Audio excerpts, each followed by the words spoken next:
ছাত্র জনতার গণ অভ্যুত্থানে শেখ হাসিনা সরকারের পতনের পর বাংলাদেশের নতুন সরকার 15 আগস্ট জাতীয় শোক দিবসের সরকারি ছুটি বাতিল করেছে। অন্তর্বর্তীকালীন সরকারের এই সিদ্ধান্তের প্রতিবাদে যুক্তরাষ্ট্র আওয়ামী লীগের নেতাকর্মীরা নিউ ইয়র্কের জ্যাকসন হাইটসের ডাইভার্সিটি প্লাজায় বিক্ষোভ সমাবেশ করেছে।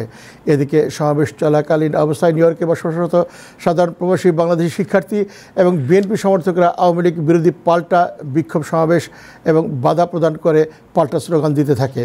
ফলে উত্তেজনার সৃষ্টি হয়। এক পর্যায়ে পুলিশ এসে অবস্থান নেওয়ার ফলে পরিস্থিতি স্বাভাবিক হয়।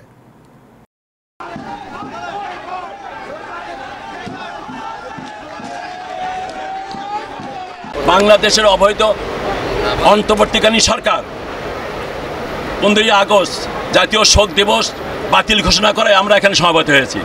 আমরা তার প্রতিবাদে আমরা এখানে সমবেত হয়েছি এবং সাথে সাথে বাংলাদেশে সাম্প্রতিককালে যে হত্যাযজ্ঞ হয়েছে সেই হত্যাযজ্ঞটি সংগঠিত করেছে জামাত, শিবির এবং বিএনপির জঙ্গি গোষ্ঠী, এবং সেটার বিচার অন্তর্বর্তীকালীন যে সরকারটি হয়েছে তাদের উচিত হবে তাদের খুঁজে বের করে দেশের শান্তি শৃঙ্খলা ফিরিয়ে আনা। এবং সেই জন্য আমরা আজকে শান্তি সমাবেশ এখানে করছি।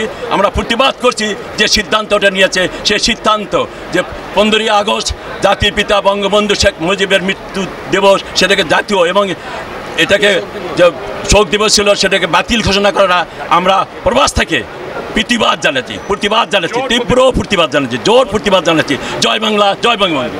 We stand for Sheikh Hasina. We stand. We stand. We stand. We stand. We stand. We stand. We stand. We stand.